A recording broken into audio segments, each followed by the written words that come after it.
America Israel സംയുക്താക്രമണത്തിൽ കൊല്ലപ്പെട്ട ഇറാന്റെ പരമോന്നത നേതാവ് ആയത്തുള്ള അലി ഖമൈനിയുടെ സംസ്കാര ചടങ്ങ് കഴിഞ്ഞ ദിവസമാണ് ഇറാനിൽ നടന്നത്.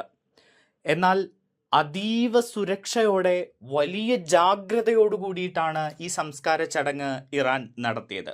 കാരണം ഏത് നിമിഷവും എന്തും ഇറാനിൽ സംഭവിക്കും എന്ന ഒരു സ്ഥിതിവിശേഷം ഉണ്ടായിരുന്നു. അമേരിക്കയുമായി ഇടഞ്ഞു നിൽക്കുകയാണ് ഇറാൻ. ഒപ്പം ട്രംപ് കടുത്ത നിലപാടുകൾ എടുക്കുമെന്ന സംസാരം പലപ്പോഴും പല കോണുകളിൽ നിന്നും കേൾക്കുന്നുമുണ്ട്. അതുകൊണ്ട് തന്നെ ഈ സംസ്കാര ചടങ്ങിൻ്റെ സുരക്ഷയ്ക്കായിട്ട് യുദ്ധവിമാനങ്ങൾ ഒരുക്കിയിരുന്നു ഇറാൻ എന്ന വിവരമാണ് പുറത്തേക്ക് വരുന്നത്. അതിൻ്റെ വീഡിയോകൾ ഇപ്പോൾ പുറത്തു വന്നിരിക്കുകയാണ്. ഖമൈനിയുടെ സംസ്കാര ചടങ്ങുകൾ പുരോഗമിക്കുമ്പോൾ മൃതദേഹം അന്തിമ ചടങ്ങുകൾക്കായി മഷ്ഹാദിൽ എത്തിച്ചു. ഇമാം റസേ ദേവാലയത്തിലാണ് മൃതദേഹം സംസ്കരിക്കുന്നത്.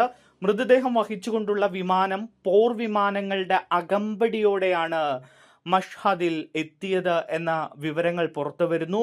ഖമൈനിയുടെ ശവമഞ്ചം വഹിച്ചെത്തിയ വിമാനത്തിന് അകമ്പടിയായി യുദ്ധവിമാനം എത്തുന്ന വീഡിയോ ഇറാൻ തന്നെയാണ് പുറത്തുവിട്ടത്.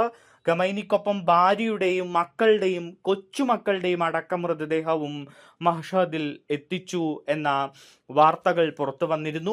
ദശലക്ഷക്കണക്കിന് ആളുകളാണ് ഈ സംസ്കാര ചടങ്ങിൽ പങ്കെടുത്തത് എന്ന വിവരങ്ങളാണ് പുറത്തേക്ക് വരുന്നത്.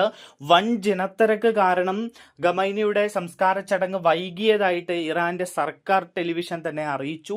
രാവിലെ നടത്താനിരുന്ന ചടങ്ങ് ജനങ്ങളുടെ തിരക്ക് മൂലം നീണ്ടുപോകുന്ന സാഹചര്യമുണ്ടായി.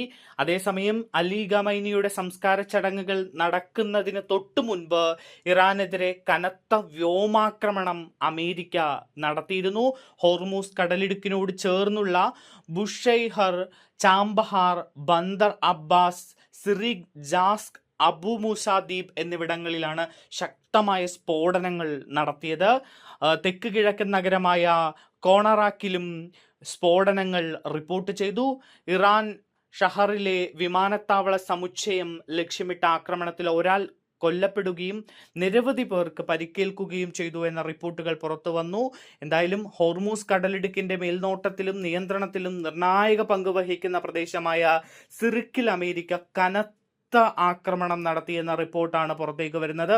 എന്തായാലും വലിയ രീതിയിലുള്ള ആക്രമണം ഈ സംസ്കാര ചടങ്ങിന് മുൻപ് അമേരിക്ക നടത്തി. ഇതൊക്കെ കൊണ്ടായിരിക്കണം പോർ വിമാനങ്ങളുടെ അകമ്പടിയോടുകൂടി കനത്ത സുരക്ഷയിൽ ഇറാനിൽ സംസ്കാര ചടങ്ങുകൾ നടന്നത് എന്ന റിപ്പോർട്ടുകൾ പുറത്തേക്ക് വരികയാണ്.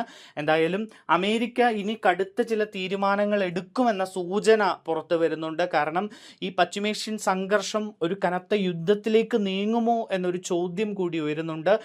ഇറാനിൽ പലയിടത്തും വൻ ആക്രമണങ്ങൾ നടത്താൻ വേണ്ടി അമേരിക്ക പദ്ധതിയിട്ടിരുന്നു. പക്ഷേ അത് ഗൾഫ് രാജ്യങ്ങൾ സംസാരിച്ച് തടഞ്ഞതായിട്ട് റിപ്പോർട്ടുകൾ അടക്കം പുറത്തു വരുമ്പോൾ വലിയ ആശങ്ക തന്നെയാണ് ലോകത്തിന്.